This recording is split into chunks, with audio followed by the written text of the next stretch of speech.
Yeah. All right, so let's get started with today's LTC Tree webcast.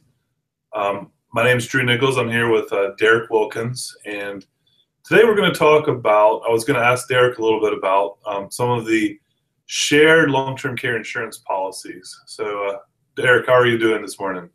I'm good. I'm good. We got good weather up here in Atlanta, so I'm sure you always got good weather in Florida and Yeah, sunny. it's pretty good, and the people are out and buying long-term care insurance out here. It seems like we get an influx of buyers when the season comes in. A lot of people that are baby boomers start heading down for vacation and stuff. And a lot of people have been asking me about the shared coverage, and it's something that's been on the market for a long time. I know that a lot of agents are a fan of it, and I don't think you are, correct? Yeah, especially recently because the companies have really increased the cost of the shared rider. I mean, when I got in the industry in the late 90s, the rider might have been 10% extra. Now it's 20, 25% extra. And so when you're faced with adding that rider or not, it just, to me, the math doesn't work out. And so, but you're right, I do see a lot of agents who still are kind of stuck in the 1990s mentality, and they try to force feed that rider without giving people the choice. And an example, I had this client last week who was comparing using LTC Tree versus their local agent. And the local agent was showing them a 3-year each plan, but they had the shared rider, so they'd be sharing 6 years. But then when I compared sharing 6 years versus each having 5 years, it was about the same cost. It wasn't a huge deal. So I just asked them, would you rather share 6 years or each have 5 years if it's about the same cost? And the client said, I'd rather each have 5 years. So I think that the fact that they've increased the cost so much is just making the shared care rider pretty irrelevant, in my opinion. One thing that interests me is, this isn't specific to MassMutual, which we'll talk about in a second, but some of the other insurance companies, they've had specific conference calls with their agents pushing that shared rider. And, I think you told me a long time ago, if the insurance company wants to sell it, that may be what you want to avoid. And it's the other way around. If they don't want to sell it, that's what you want to buy. Right, exactly. It's the companies are pushing people away from the 5% compound rider, but that's a huge benefit for the customer. But yeah, no, I mean the spirit of what you said, I mean it's correct. I mean I think it's just an add-on rider that probably just doesn't get used very much, but yet they get people to pay 20, 25% extra their whole life, and when it comes down to it, they statistically aren't going to use it.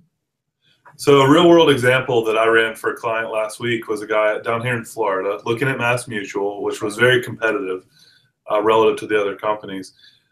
He had a Mutual of Omaha agent up in Pennsylvania that was suggesting that he buy shared coverage. And I looked at the numbers, and with MassMutual, which was several $1,000s less than Mutual of Omaha for this particular case. It's not always like that, but it was 2,900 and change for them to have 3 years each, and then have a third pool, like a shared pool of coverage. Right. And it was only like $50 more for them to each have 6 years. So like instead of having one person only be able to use 6 years and the other person have 3 years, Right. they could both have 6 years for $50 a year more. So if you want a longer policy, go with a 6-year benefit, I guess, right? Or 5. Yeah, I mean, exactly. And I don't know why these local agents push that rider, but I mean, like, I see it all the time. And I guess maybe they don't just compare because, I Well, mean, they're on the conference calls with the insurance companies who are, out there pushing it. yeah, yeah. So, yeah. So years ago, shared care rider was a good deal, but I think these days it's just not worth the money. Save your Let me money. ask you on this topic, and then we'll wrap it up. But just curious, a lot of times, like, I've been joking with clients lately. If you go into a nursing home, you walk in the door and there's like 6 women sitting there. Right. There's one man, and he's probably a player too, from what I've heard, by the way. Seriously. This is clearly a problem that affects women disproportionately to men. How often do you use the strategy of buying, like, say, 5 or 6 years for the wife and maybe 2 or 3 years for the man? Like, how often do you ever do that? I do, and that's a good idea, specifically because I think the latest statistic is about 70% of claims are filed by women, and for those who have been following our podcast in the past, we did a discussion on the gender-based pricing that rolled out a couple years ago, where it used to, up until the year 2013, companies would look at a 50-year-old man and a 50-year-old female with the same health is equal pricing. But a couple years ago, they started charging women much higher rates than men, 50% higher in some cases. So they clearly know that women are the ones filing the claims. So that's kind of that tells you right there that women statistically should be more concerned about this than men. And so I think a couple weeks ago I had the situation where the husband's not really worried about it, but the wife is. I mean, we get that a lot where the man just kind of wants to stick his head in the sand. So I just suggested, you know what, why don't you get a very minimal plan for yourself, just a couple years, and then for your wife, get a 5-year plan, get a normal plan. And they kind of like the idea, like the concept. So the husband at least had a little bit of protection in case he needs some home health care.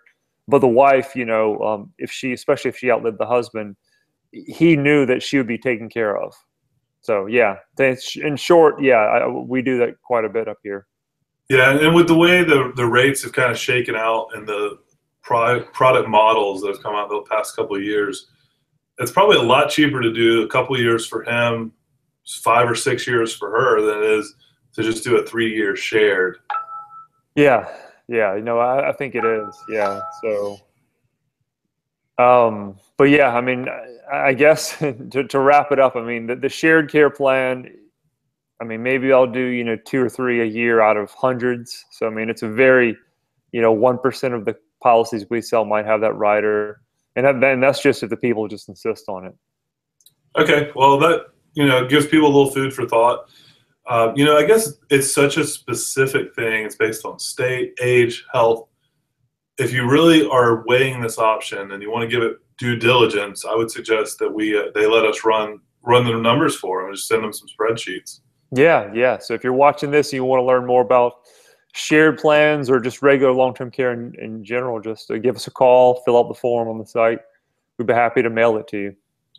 All right, so the next time we talk, we're going to talk about different ways to fund long-term care in our next podcast, right? Yeah. Do you want to self-insure? Do you want to get the insurance?